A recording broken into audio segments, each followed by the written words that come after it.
Welcome to JR master சமையல். இன்னைக்கு என்ன பார்க்க போறோம்னா அகத்திக்கீரை தண்ணி சாறு எப்படி வைக்கிறதுன்னு பார்ப்போம். இதுக்கு உங்களுக்கு தேவையான அளவுக்கு அகத்திக்கீரை எடுத்துக்கோங்க. ஒரு 2 தக்காளி எடுத்துக்கோங்க. 2 பெரிய வெங்காயம் பொடியா கட் பண்ணி எடுத்துக்கோங்க. உங்ககிட்ட சின்ன வெங்காயம் இருந்தாலும் சேர்த்துக்கோங்க. ஒரு 1/2 கப் பாசிப்பருப்பு எடுத்துக்கோங்க. தேங்காய், மிளகு, ஜீரகம், சோம்பு இதை நல்லா மிக்சியில போட்டு அரைச்சி தேங்காய் பாலா எடுத்துக்கோங்க. தாளிக்கிறதுக்கு ஒரு 4 பச்சை மிளகாய், ஒரு 5-6 பூண்டு பல் எடுத்துக்கோங்க. பாசிப்பருப்பை நல்லா கழுவிட்டு தனியா வேக வச்சு எடுத்துக்கோங்க. அகத்திக்கீரையோட சேர்த்து வேக வச்சோம்னா நமக்கு பாசிப்பருப்பு சரியா வேகாது, அதனால தனியா வேக வச்சு எடுத்துக்கோங்க. தேங்காய், மிளகு, ஜீரகம், சோம்பு இதை நல்லா அரைச்சி இது மாதிரி தேங்காய் பால் எடுத்து வச்சுக்கோங்க. பாசிப்பருப்பை நல்லா குக்கர்ல 2 விசில் விட்டு இது மாதிரி வேக வச்சு எடுத்துக்கோங்க. அகத்திக்கீரை தண்ணி சாறு வைக்கிறதுக்கு ஒரு 3 ஸ்பூன் ஆயில் சேர்த்துக்கோங்க. ஒரு 4 பச்சை மிளகாய், ஒரு 5-6 பூண்டு பல் சேர்த்துக்குவோம். இதோட 2 பெரிய வெங்காயம் பொடியா கட் பண்ணி வச்சிருக்கேன், இதையும் சேர்த்துக்குவோம். சின்ன வெங்காயம் தான் சேர்த்துக்கோங்க, சின்ன வெங்காயம் சேர்த்தா ரொம்ப நல்லா இருக்கும். வெங்காயம் நல்லா வதங்கட்டும்.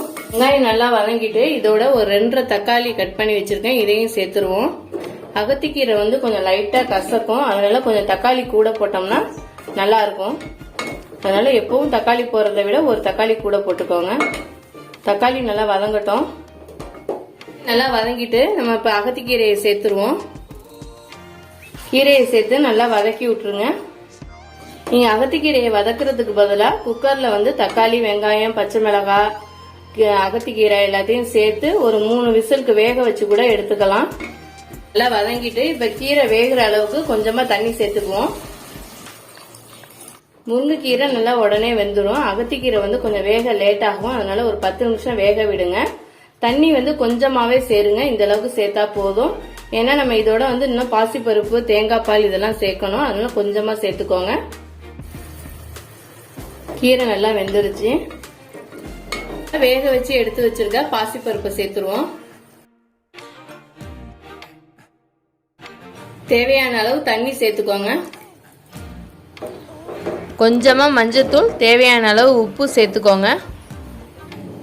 அகத்திக்கீரை கசப்பா இருக்கும். நம்ம பாசிப்பருப்பு, தேங்காய், தக்காளி இதெல்லாம் சேர்த்து செய்யும் போது அந்த கசப்பெல்லாம் போய் நல்லா சாப்பிட்றதுக்கு நல்லா இருக்கும். நீங்க அகத்திக்கீரையை தண்ணி சாறு தான் வைக்கணும்னு இல்ல, கீரை குழம்பு மாதிரி கூட வச்சுக்கலாம், நல்லா இருக்கும். நல்லா கொதிக்கட்டும்.